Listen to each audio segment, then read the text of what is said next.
кое што не засега сите нас кои што живееме во колективно стамбено домување, имено години наназад бројни станари мака мачат со управителите кои би требало да им го улеснат функционирањето и одржувањето на заедничките простори на стамбената зграда. Со дел од нив, како што велат, едва се комуницира, дел се неажурни, дел им нудат превисоки сметки за надомест, дел работат без лиценци, секако со исклучок на поединци. Од друга страна, неколку илјади згради имаат стамбени сервиси, но многу малку општински инспектори ги држат под контрола. Зошто е тоа така? Дознаваме од председателот на Регулаторната комисија за домување, господинот Зоран Маџовски. Добро утро и добре ни дојдовте. Добро утро. Ќе започнам со последната информација која што ја дадов во најавата. Имено градоначалниците имаат обврска да назначат општински инспектори за домување, но ги има многу малку. Зошто е тоа така, господине Маџовски? Добро. Законот за домување е донесен пред 13 години. Добро. А Регулаторната комисија за домување е формирана негде 2011 година. Што значи, домувањето е регулирано во нашата држава релативно во поново време. И од 2011 година се дадени првите лиценци и се воведени во работа и првите управители за домување. Така да тогаш и почната и кампањата, односно и именување со законот на општински инспектори за домување. Можам да констатирам од нашата согледување и од претходните комисии дека градоначалниците некако као да не му обрнувале многу внимание на домувањето, иако тоа е многу важен сегмент од живењето, односно основно нешто за едно семејство. И основно нешто за општината, затоа што домувањето е дел од општината, не е од државата, нормално е од државата. Сега, бидејќи тоа е така, кога идеме ние, почнавме на кампања како Регулаторна комисија за домување во 2022 година на тема спроведување на закон о домување, надзор од страна на општинските инспектори и улогата на општината во домувањето. Со таа кампања Регулаторната комисија за домување ги посети по големите урбани општини и имавме, можам да заклучам и констатирам, одличен прием од градоначалниците. Дури побара помош како и што да го регулира тоа, бидејќи граѓаните се обраќаат до нив и така треба да биде.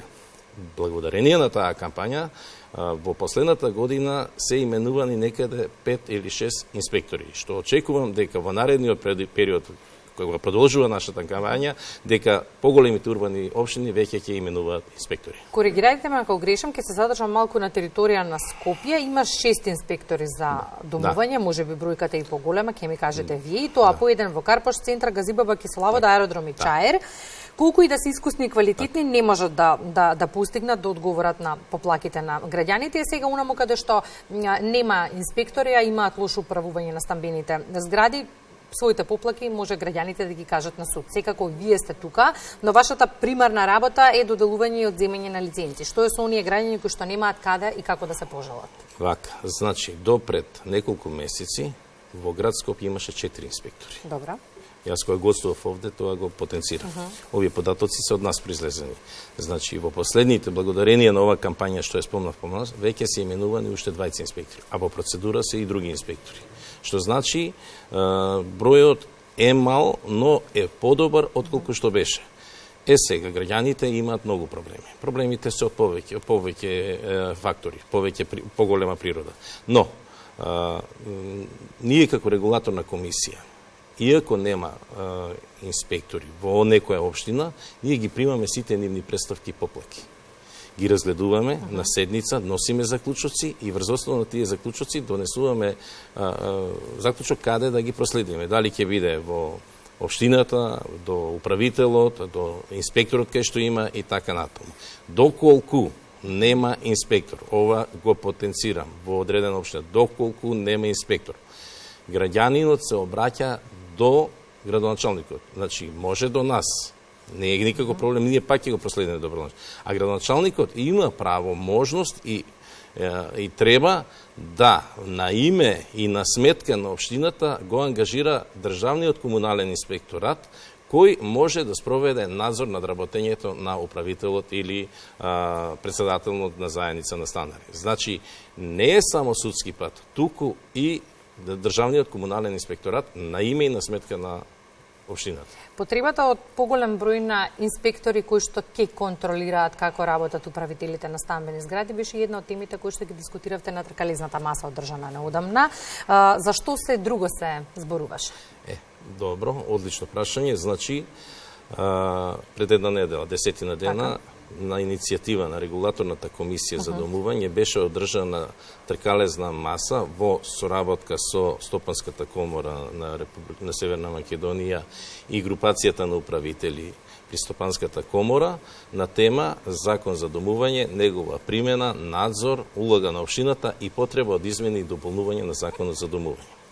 На таа тркалезна маса, за наше задоволство, беа поканети 40 гости, толку се обираше просторот, но дојдоа околу 55, што значи голема заинтересираност. Беа поканети сите и дојдоа 90% од инспекторите во села држава, дојдоа представници на групацијата на управители, невладиниот сектор беше присутен, беа присутни од Државниот комунален инспекторат, Министерството за транспорт и врски како носител на законската регулатива, заменик министерот за транспорт и представници од Министерството, и што е најбитно, дојдоа членови од парламентарната комисија, односно Комисијата за транспорт, врски и екологија при Собранието на Република Северна Македонија. Поентите на ова и целта на ова тркалезна маса беше пред се да ги им укажеме и да ги укажат сите проблеми што ги имат инспекторите и ние како регулаторна комисија да им укажеме на кои се тие патишта каде што треба да се движат, односно како законот да го спроведуваат. Потоа беа укажани на слабостите што се во законот за домување, за да можеме со новите измени кои се во тек да ги вградиме во законот. Од друга страна, беше разговарано, значи отворено од сите страни, беа укажани сите негативности, позитивности од спроведувањето на законот за домување, но на крајот заклучокот беше дека е итна и неопходна потреба за измени на овој закон за домување. Во кој сегмент најмногу? Најмногу во улогата на инспекторот, улогата на управителот, улогата на регулаторната комисија и зголемување на ингеренциите на регулаторната комисија, бидејќи регулаторната комисија многу се мали можностите за одзимање на лиценца и условите, а има многу недоследности. И тука сакам да се задржиме малку и со следното прашање. Дел од станарите во стамбените згради мака мачат со стамбените сервиси и тоа е реален проблем. Комуникацијата и ажурноста се најчесто предмет на негодување. Ги губат ли лиценците стамбените сервиси? Што велат вашите податоци? Колку лиценци на стамбени сервиси одземавте во 2022? Ние имаме точен податок.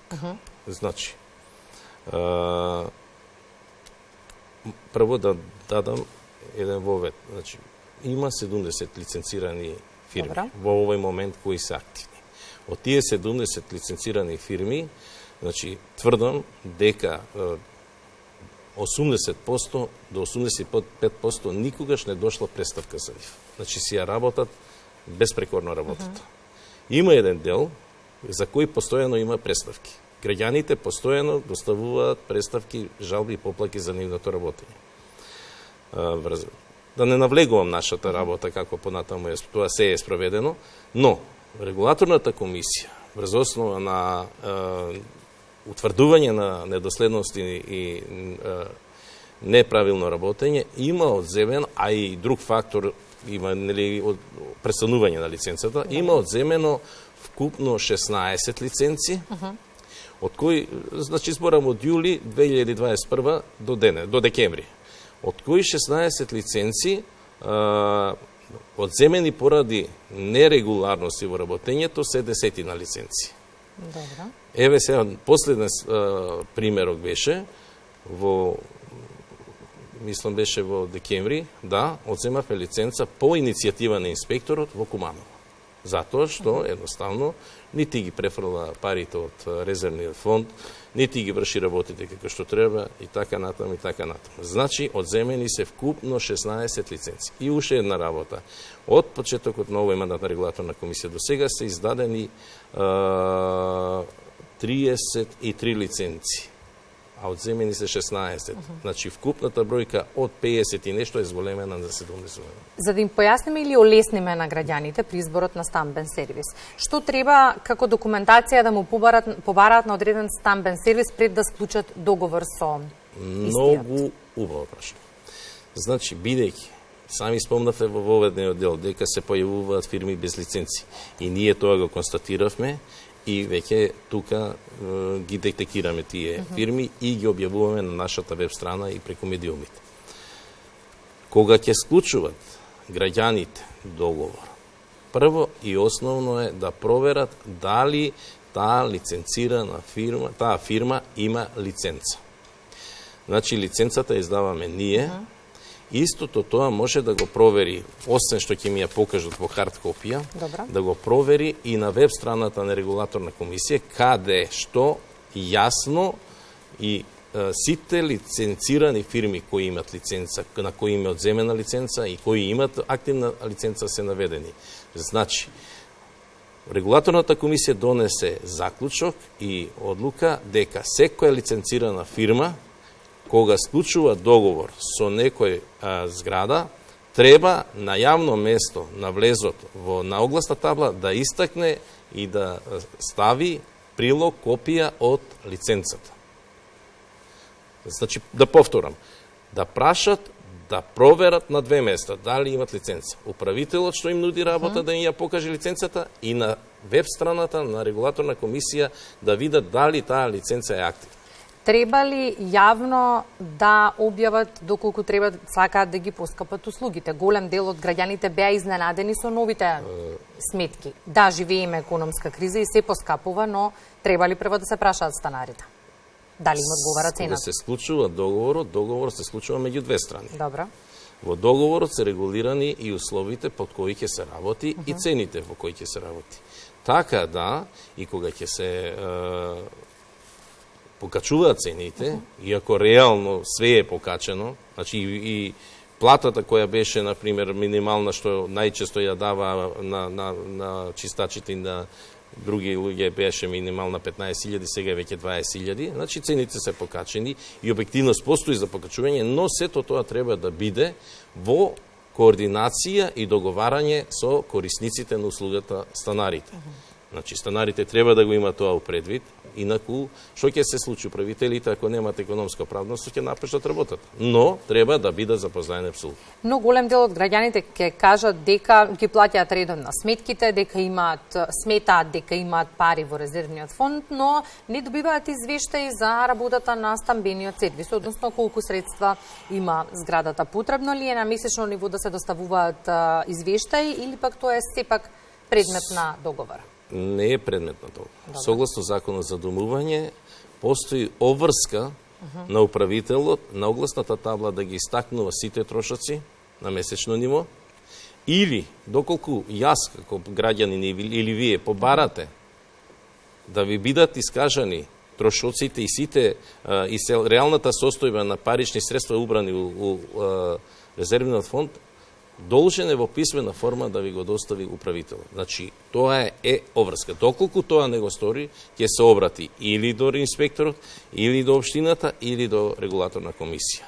Значи, должност е. Но сега за резервниот фонд нешто сакам да кажам, доколку ми дозволува време. Согласно законот за домување, постои многу минимална сума на убирање на средства од резервен фонд. Например, за новите згради, а има категоризација кои се нови згради, 1 денар по метар квадратен. За постарите згради, половина денар од 1 метар квадратен. Што значи? Ако е станот 70 квадрати, месечно се убираат од еден стан 70 денари за новите згради. 35 за старите згради. Кога ќе ги собереме, не знам колкава сума, тоа не е кој знае колкава сума. Сега, што се случува? Најголем дел од тие пари се користат за заеднички. Тие пари се на станарите.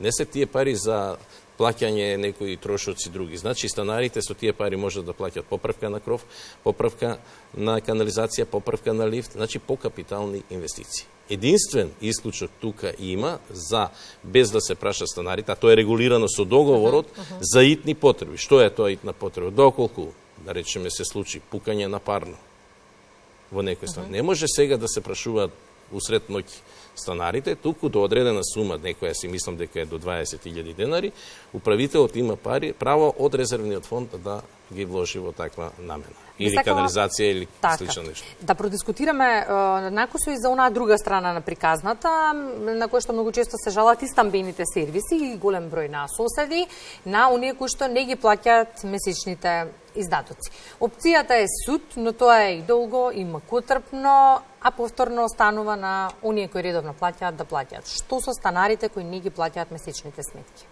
Присутна е таа појава, да станарите не ги плаќаат сметките, одбегнуваат, наоѓаат на различни форми за да не ја платат. И тоа придонесува голем проблем. Значи, управителот всушност ги кредитира уредувањето, одржувањето на стамбените згради со своји пари и после ги собира парите. Имат голема мака. Поготово тоа се случува во Охрид, кај што голем дел на станари не се од Охрид, и ти ги плаќаат, ама еднаш годишно ги плаќаат. И сега тој период треба да се издржи. Што се случува?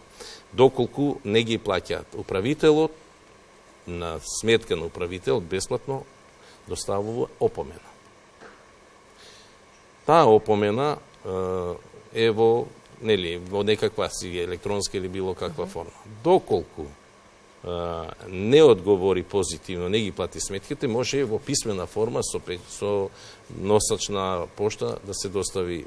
Доколку повторно не го плати долгот, управителот може да преземе непопуларна мерка преку нотар и до извршител за извршување на присилна наплата за тоа.